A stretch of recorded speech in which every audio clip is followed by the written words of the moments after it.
स्वागत है। RPSC first grade के फर्स्ट पेपर की अपनी टेस्ट सीरीज चल रही थी।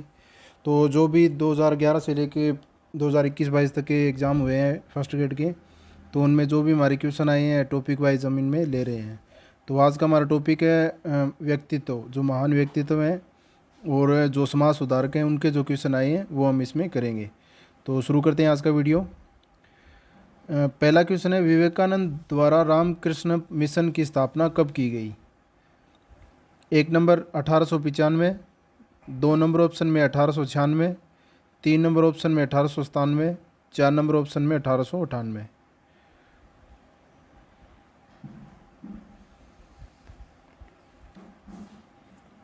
तो इसका सही जवाब हो जाएगा ऑप्शन नंबर 3। तो रामकृष्ण मिशन की स्थापना हुई थी 1 मई 1897 में। अगला क्वेश्चन देखते हैं, सरदार पटेल को किस देशी राज्य के विरुद्ध पुलिस कार्रवाई करनी पड़ी? एक नंबर भोपाल में, दो नंबर जम्मू कश्मीर में, तीन नंबर जूनागढ़ में, चार नंबर हैदराबाद में।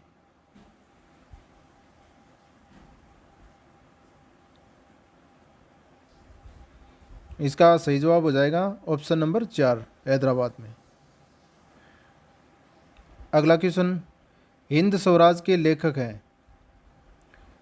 एक नंबर राम मनोहर लोहिया, दो नंबर में स्वामी दयानंद सरस्वती, ऑप्शन 3 में महात्मा गांधी, ऑप्शन 4 में मौलाना अबुल कलाम आज़ाद।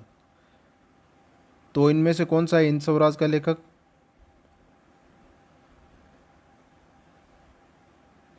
इसका सही जवाब हो जाएगा ऑप्शन नंबर 3, महात्मा गांधी।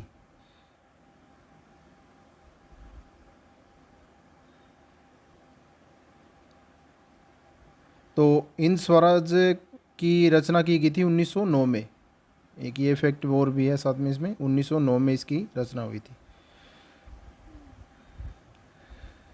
अगला क्वेश्चन देखते हैं, सुभाष चंद्र बोस कांग्रेस के किस अधिवेशन में कांग्रेस के अध्यक्ष चुने गए? ऑप्शन नंबर 1 हरिपुरा में, option 2 Calcutta, option 3 Nagpur, option 4 Lahore.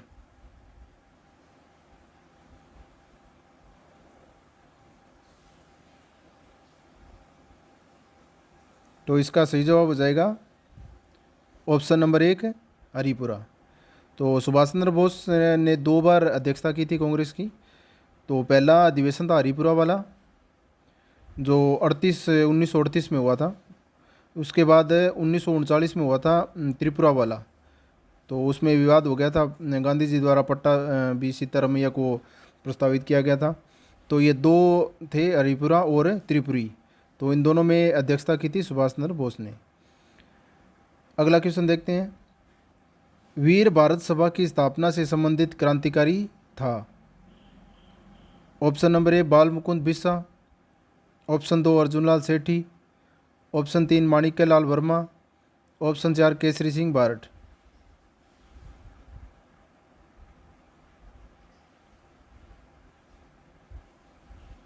तो इसका सही जवाब हो जाएगा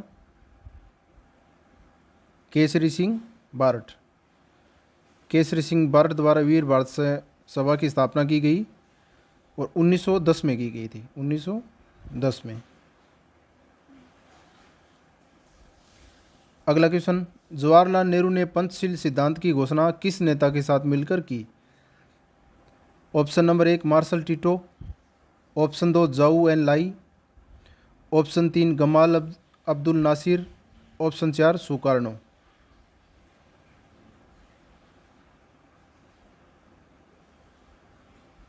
तो इसका सही जवाब हो जाएगा ऑप्शन नंबर 2 जाऊ एन लाई। तो कहीं पे इनका नाम चाऊ एन लाई भी लिखा हुआ है। तो जाऊ एन लाई ये चीन के थे प्रधानमंत्री। तो इनके साथ पंचशील सिद्धांत की समझौता हुआ था इनके साथ मिलके। अगला क्वेश्चन देखते हैं, भारतीय संविधान के भाग 3 को किसने संविधान की अंतरात्मा कहा है? ये अंतरात्मा लिखा हुआ है। Option A doctor B R Ambedkar, option 2 Jawaharlal Nehru, option 3 Sachchidananda Sinha, option 4 में डॉक्टर राजेंद्र प्रसाद।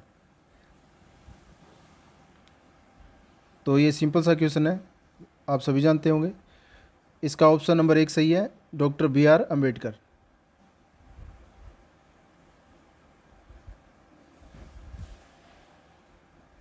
अगला क्वेश्चन देखते हैं। सुभाष चंद्र बोस भारतीय राष्ट्रीय कांग्रेस के अध्यक्ष कितनी बार रहे हैं? 1 बार, 2 बार, 3 बार या 4 बार? तो ये पहले भी आया था। तो सुभाष चंद्र बोस ने 2 बार अध्यक्षता की थी कांग्रेस की। एक हरिपुरा अधिवेशन और दूसरा हुआ था त्रिपुरा अधिवेशन। तो ये कंटिन्यू हुए थे 1938 1939 में। इसके बाद आगे देखते हैं क्वेश्चन। चंद्रशेखर आज़ाद को कहाँ गोली मारकर हत्या की गई? तो आज़ाद के साथ मुठभेड़ हुई थी, तो वो स्थान बताना है। ऑप्शन 1 दिल्ली में हुई, ऑप्शन 2 लखनऊ में, ऑप्शन 3 वाराणसी या ऑप्शन 4 इलाहाबाद?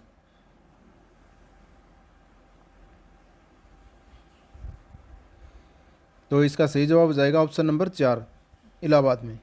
तो इलाहाबाद का अल्फ्रेड पार्क था, उसमें मुठभेड़ हुई थी पुलिस के साथ। तो अंतिम गोली इन्होंने स्वयं को मारी, चंद्रशेखर आज़ाद जी ने। तो ये वर्तमान में इलाहाबाद को प्रयागराज भी बोलते हैं। ये वर्तमान नाम है इसका प्रयागराज, पहले इलाहाबाद बोलते थे। अगला क्वेश्चन देखते हैं। विदेशी शासन कितना भी अच्छा क्यों ना हो, वह स्वराज्य की बराबरी नहीं कर सकता। इस कथन के में किस के विचार अभिव्यक्त होते हैं? तो ये कथन किसके द्वारा कहा गया था? Option 1 Raja Ram Mohan Roy, option 2 Dayanand Saraswati, option 3 Vivekananda, option 4 Keshav Chandra Sen.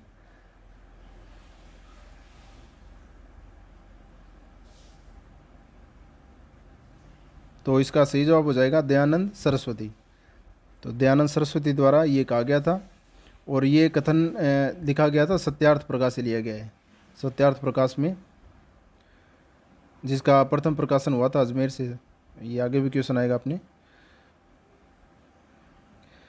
Arya Samaj के सिद्धांत और कार्यक्रम के संदर्भ में कौन सा कथन सही नहीं है? तो ये बताना सही नहीं है कौन सा। ऑप्शन 1 पलायनवाद और भाग्यवादी दर्शन को अस्वीकार किया, ऑप्शन 2 विधवा विवाह का विरोध किया, ऑप्शन 3 मूर्ति पूजा का विरोध किया, ऑप्शन 4 अंतर्जातीय विवाहों को प्रोत्साहन दिया। तो इनमें से गलत कथन बताना है आर्य समाज के बारे में।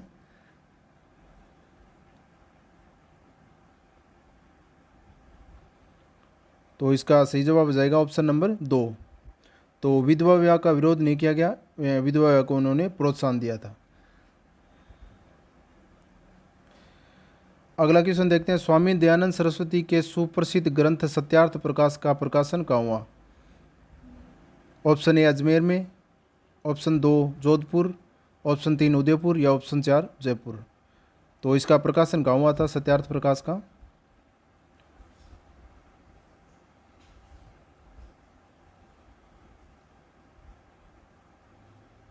तो सही जवाब हो जाएगा इसका अजमेर, ऑप्शन ए अजमेर। तो इसका प्रकाशन हुआ था अजमेर में, और ये लिखी गई थी उदयपुर में।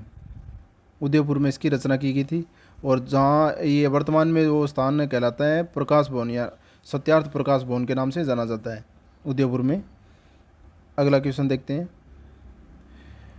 इनमें से किसे एज ऑफ कंसेप्ट बिल 1891 का विरोध किया गया था? तो किसने विरोध किया था एज ऑफ कंसेप्ट बिल का? Option 1 Mahadev Govind Ranade, option 2 R G Bhandarkar, option 3 में बंकिम चंद्र, ऑप्शन 4 बाल गंगाधर तिलक।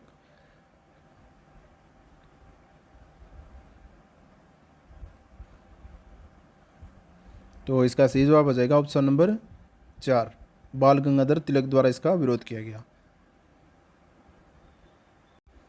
अगला क्वेश्चन देखते हैं। लेख मैं नास्तिक क्यों हूँ लिखा गया था? ऑप्शन 1 रास बिहारी बोस द्वारा, ऑप्शन 2 भगत सिंह द्वारा, ऑप्शन 3 सुभाष चंद्र बोस द्वारा, ऑप्शन 4 चंद्रशेखर आज़ाद द्वारा।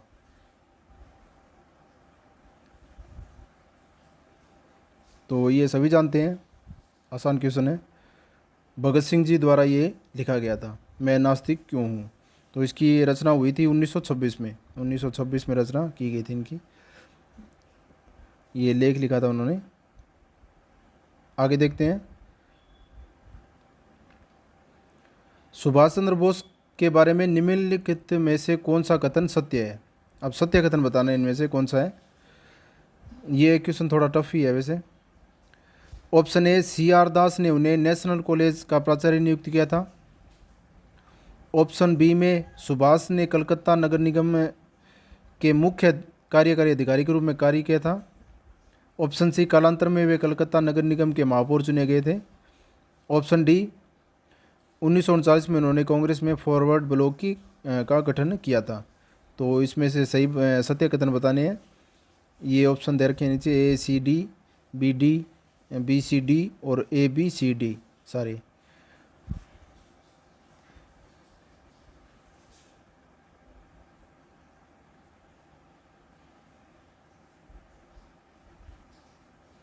तो इसका सही जवाब हो जाएगा ऑप्शन नंबर 4। ये सारे के सारे कथन सत्य हैं। अगला क्वेश्चन देखते हैं, निम्नलिखित में से किनके सुझाव पर दयानंद सरस्वती ने सार्वजनिक भाषणों में संस्कृत के स्थान पर हिंदी का प्रयोग करना प्रारंभ किया? तो पहली बार हिंदी का प्रयोग कब, किसके कहने पर प्रारंभ किया? दयानंद सरस्वती जी ने। Option A, Keshav Chandra Sen. Option 2, Akshay Kumar Datta. Option 3, Dwarkanath Ganguly. Option 4, Ishwar Chand Vidyasagar. बहुत बढ़िया क्वेश्चन है। तो इसका सही जवाब हो जाएगा option number A, Keshav Chandra Sen के कहने पे। अगला क्वेश्चन देखते हैं, निम्नलिखित में से कौन सा कथन राजा राम मोहन राय के विषय में सत्य नहीं है? तो ये वो क्वेश्चन है, अगर डिटेल से पढ़ा हो तभी इसका आंसर आएगा। ऑप्शन 1 में इन्होंने the principle of Jesus the guide to peace and happiness शीर्षक से एक पुस्तक प्रकाशित की। ऑप्शन 2 में इन्होंने इंडियन रिफॉर्म एसोसिएशन की स्थापना की। ऑप्शन 3 में इन्होंने आत्मीय सभा की स्थापना की। ऑप्शन 4 में इन्होंने फारसी में तुहफातुल मुआहिदीन नाम से एक पुस्तक की रचना की। तो इनमें से सत्य नहीं है, ये बताना है कौन सा सत्य नहीं है।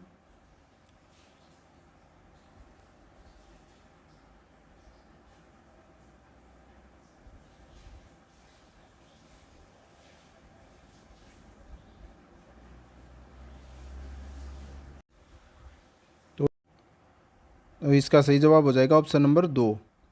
इन्होंने इंडियन रिफॉर्म एसोसिएशन की स्थापना नहीं की थी। तो ये राजा राम मोहन राय द्वारा नहीं की गई थी, ये 1870 में केशव चंद्र सेन द्वारा की गई थी।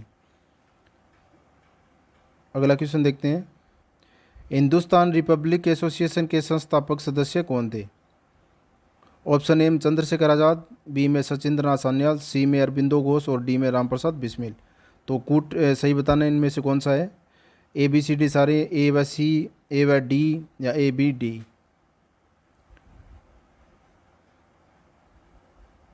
तो इसका सही जवाब हो जाएगा ऑप्शन नंबर 4, ए बी और डी, यानी चंद्रशेखर आज़ाद, सचिंद्र नाथ सान्याल और रामप्रसाद बिस्मिल, इनके द्वारा इनकी स्थापना की गई थी हिंदुस्तान रिपब्लिक के एसोसिएशन की। और कब की गई थी? अक्टूबर 1924 में, 1924 में इसकी स्थापना की गई थी।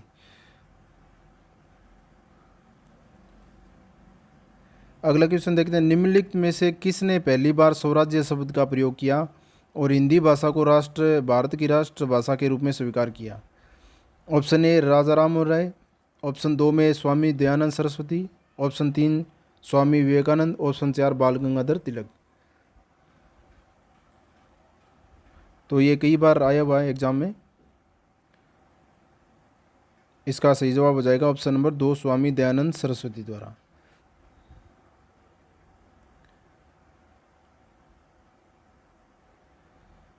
अगला क्वेश्चन देखते हैं, निम्न में से कौन सी पुस्तकें डॉक्टर भीमराव अम्बेडकर द्वारा लिखी गई? तो भीमराव अम्बेडकर की पुस्तकें बतानी है कौन कौन सी थी। Option A, the problem of rupee, its origin and its solution. B में who were the Shudras. C में रानाटे गांधी और जिन्ना। डी में रिडल्स इन हिंदुज़म। तो इनमें बताना है, नीचे ये कोट दे रखा है, ए सी और D, B D, A B D और ए बी सी डी।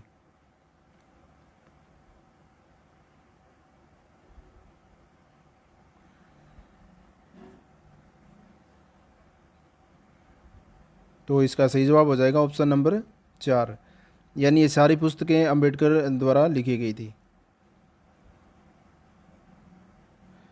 अगला क्वेश्चन देखते हैं। 21 अक्टूबर 1943 को सिंगापुर में प्रधानमंत्री स्थापित मुक्त भारत की अस्थायी सरकार का प्रधानमंत्री कौन था? Option A S Iyer, option 2 रास बिहारी बोस, ऑप्शन 3 सुभाष चंद्र बोस या ऑप्शन 4 मोहन सिंह। तो सिंगापुर में जो मुक्त भारत की अस्थायी सरकार बनाई गई थी, इसका प्रधानमंत्री किसे बनाया गया था?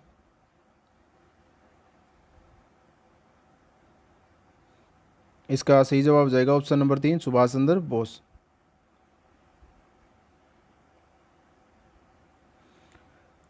अगला क्वेश्चन देखते हैं। भारत में हिंदी भाषा का प्रकाशित प्रथम समाचार पत्र कौन सा था? वो इसमें थोड़ा आप चेक कर लेना। ऑप्शन ए संवाद कौमुदी, ऑप्शन 2 में Udant Martand, option C Bengal gazette, option 4 में सोम प्रकाश।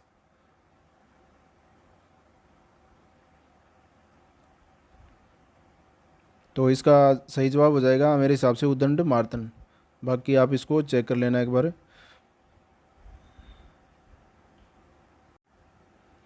अगला क्वेश्चन देखते हैं। स्पेनिश अमेरिका में क्रांति की सफलता से खुश होकर किस भारतीय समाज सुधारक ने सार्वजनिक भोज का आयोजन किया था?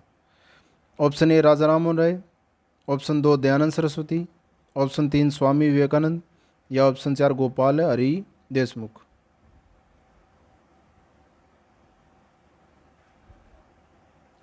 तो सार्वजनिक भोज का आयोजन कौन कर सकता है?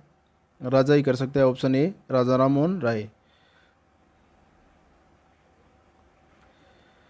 अगला question. The soul of India लिखी गई थी? 1 नंबर वी डी सावरकर द्वारा, 2 नंबर में लाला लाजपत राय द्वारा, ऑप्शन 3 विपिन चंद्रपाल, ऑप्शन 4 रास बिहारी बोस।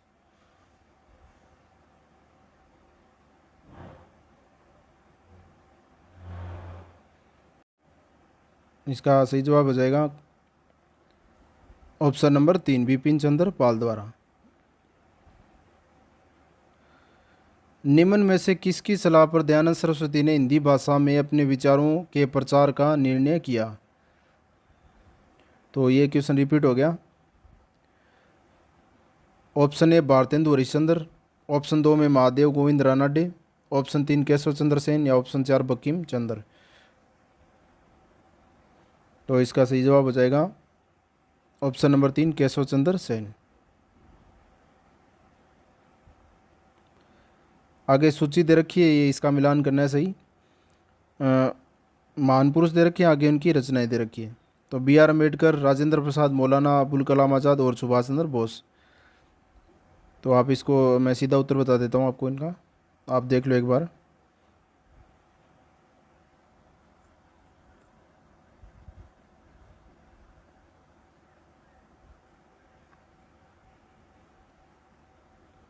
इसका सही जवाब हो जाएगा ऑप्शन नंबर 2, यानी ए का चौथा। तो बी आर अम्बेडकर ने रचना की थी किसकी? पाकिस्तान और द पार्टीशन ऑफ इंडिया। और बी का तीसरा Rajendra Prasad divide India divided, तो इसकी रचना राजेंद्र प्रसाद ने की थी। और सी में दूसरा Maulana Abul Kalam Azad India wins freedom. और सुभाष चंद्र बोस की रह गई एक ऑप्शन डी का पहला एन इंडियन पिलीग्रिम। तो ये था सही मिलान। 4 जुलाई 1943 ईस्वी को रास बिहारी बोस ने पूर्वी एशिया में इंडियन नेशनल आर्मी का नेतृत्व सुभाष चंद्र बोस को किस स्थान पर सौंपा था? ऑप्शन ए टोक्यो में, ऑप्शन 2 सिंगापुर, ऑप्शन 3 रंगून और ऑप्शन 4 पेरिस। तो इसका सही जवाब हो जाएगा ऑप्शन नंबर 2 सिंगापुर में। अगला क्वेश्चन देखते हैं। निम्न में से किसने स्त्रियों के प्राचीन अधिकारों का आधुनिक अतिक्रमण संबंधी संक्षिप्त टिप्पणी नामक रचना लिखी थी? Option A Raja Rammohan Roy, option 2 Ishwar Chandra Vidyasagar, option 3 Vivekananda, option 4 Dayanand Saraswati. तो इसका सही जवाब हो जाएगा ऑप्शन नंबर 1 है राजा राममोहन राय। तो ये सीरीज़ अपनी कंप्लीट होगी आज का टॉपिक। आगे नेक्स्ट टॉपिक करेंगे। वीडियो देखने के लिए बहुत बहुत धन्यवाद।